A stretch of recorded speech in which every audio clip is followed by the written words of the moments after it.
Саламатсыңарбы, урматтуу окуучулар? Биз бүгүн аралыктан кыргыз адабият сабагын улантабыз.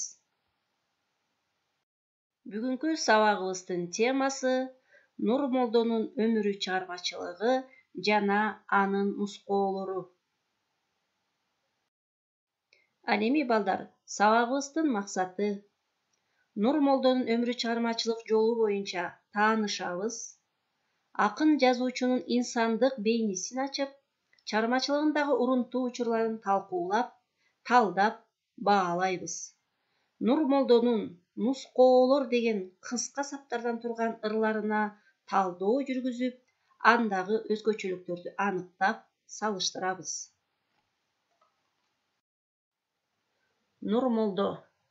Нурмолдо Наркул уулу Кыргыздын классикалык акындары поэзиясынын улуу өкүлдөрүнүн бири.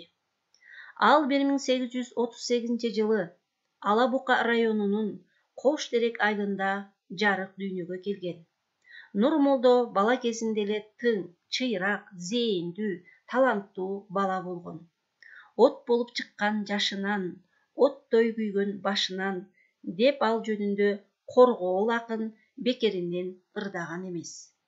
Бала Нурмолдо адегенде Коштеректеги мечиттен окуп, кат таанып, сабатын ачкан. 19-кылымдын 40-жылдарында мечитте окуп жүргөндө ал молдолордун айткандарын, китептеги жазылгандарды дароо чап илип ала койгон, өзгөчө зээндүүлүгүн көрсөткөн. Мына ошондуктан баланын бөтөнчө шык жөндөмүн байкашкан туугандары жана окуткан молдолор мечиттеги окуусу аяктагандан кийин Нурмолдону андан ары чоң окууга жөнөтүүнү чечишкен.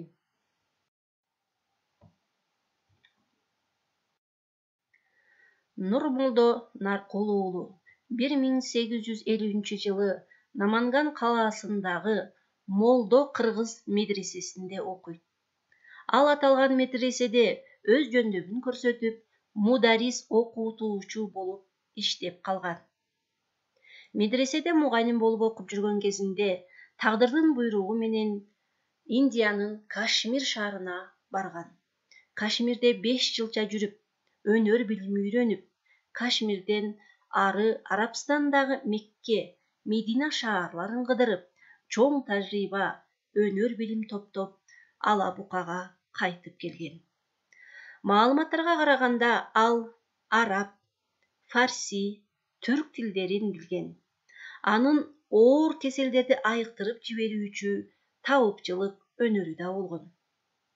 Ал өзүнүн ыр поэмаларын кагазга түшүрүп жазган. Эскерүүлөргө караганда, учурунда Нурмолдонун 10го жакын кол жазма түрүндөгү китеби болгон. Нурмолдо өз заманында акын катары, чоң молдо катары, чоң табып дарыгер катары бүткүл Түркстанга атагы чыгып, атүгүл чет өлкөлөргө да белгилүү болгон.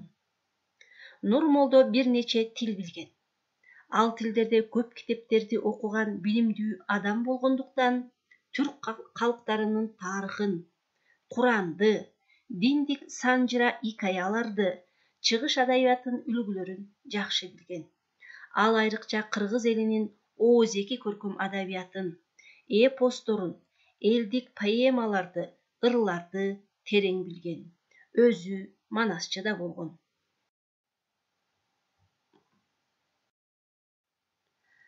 Нурмолдонун нускоолор деген жалпы аттын алдына бириккен кыска саптардан турган ырлары да өзүнүн мазмундуулугу, турмуштук тажрыйбалардын маңызын камтыган насыяттуулугу менен айырмаланат.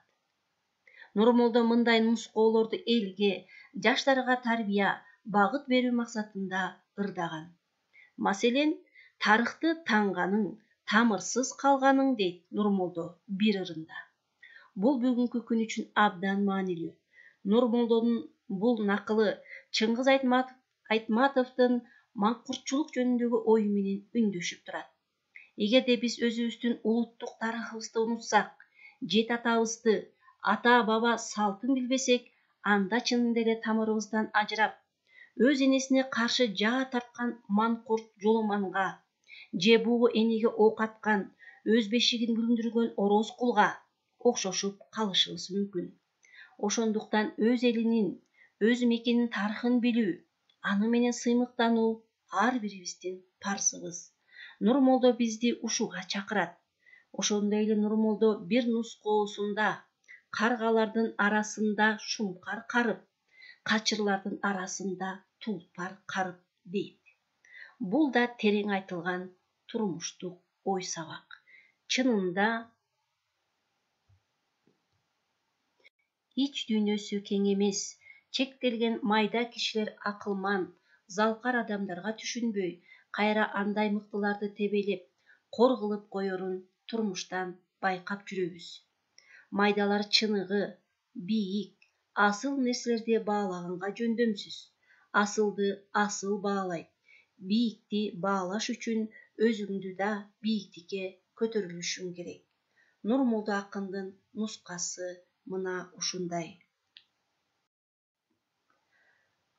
Урматтуу окуучулар, бүгүнкү сабагыбызда кыргыздын классикалык акындар поэзиясынын улуу өкүлдөрүнүн бири Нурмолдо Наркул уулунун өмүрү, чыгармачылыгы жана нускоолору менен кыскача тааныштык.